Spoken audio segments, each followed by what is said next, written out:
Look, politicians often like to say the federal budget should be treated like the household budget. So what percentage of your household budget do you spend on defence? Huh?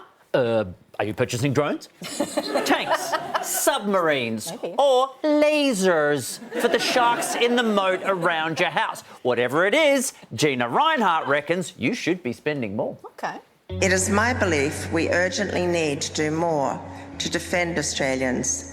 As everyday Australians were reflecting on the past, the wealthiest Australian was making a pitch for the future, a future with more Smart sea mines, more drones, Israeli-style drones, accordingly, and she has a specific figure in mind. and boosting our budget to 5% of GDP. 5% might not sound like a lot, but our current defence budget is just above 2%, which adds up to $56 billion annually. If the GDP doesn't change, and we think it will, 5% would push it up to around $140 billion per year. So I think it's a little bit odd for Gina Rinehart to call for a 5% increase in defence funding. And I think for anyone to articulate what the level of defence spending needs to be, they need to highlight where the gaps are and what it needs to be spent on. Current defence spending is projected to rise to 2.3% over the next decade. Peter Dutton this week said the coalition would boost it to 3% over the same period, which would make it more expensive than both the NDIS and the age pension. 5% of GDP like Europe is moving towards. So that's not actually the case. Europe is not moving towards 5% of GDP spending. In the last couple of years, more NATO countries have increased their spending.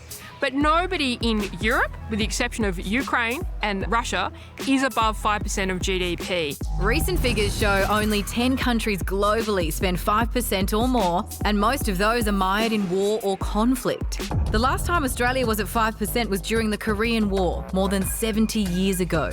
Rinehart is yet to reveal where the 5% figure has come from, but I'm also going to ask all NATO nations to increase defence spending to 5% of GDP. Look, Gina Rinehart obviously is a very successful businesswoman. If she wants to put more money into defence, then I thoroughly support that, but I'm not sure where this 5% is going to come from. Gina hasn't yet promised to kick in a few quid, but she has promised she's not done talking about it.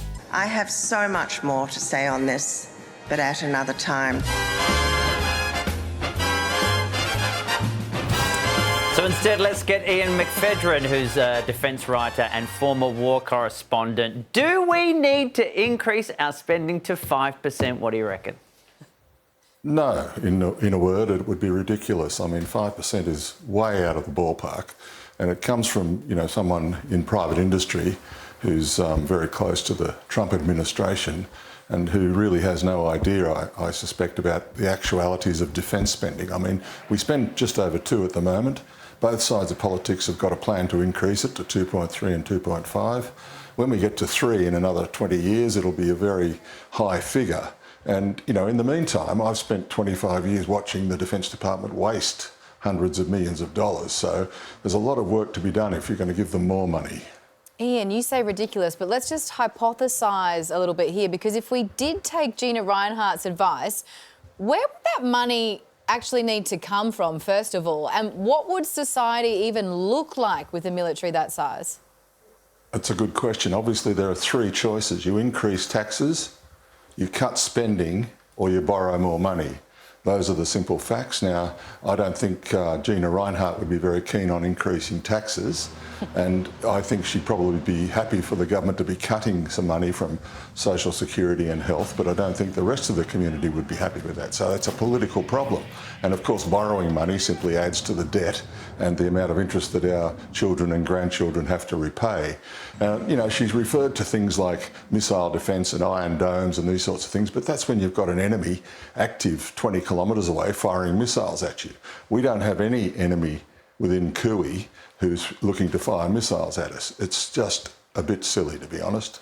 Yeah, that's what's interesting about this, because no one else seems to be suggesting we spend anywhere near this amount. So what's her motivation, do you think? Well, I just think that she's plucked a figure out of the air.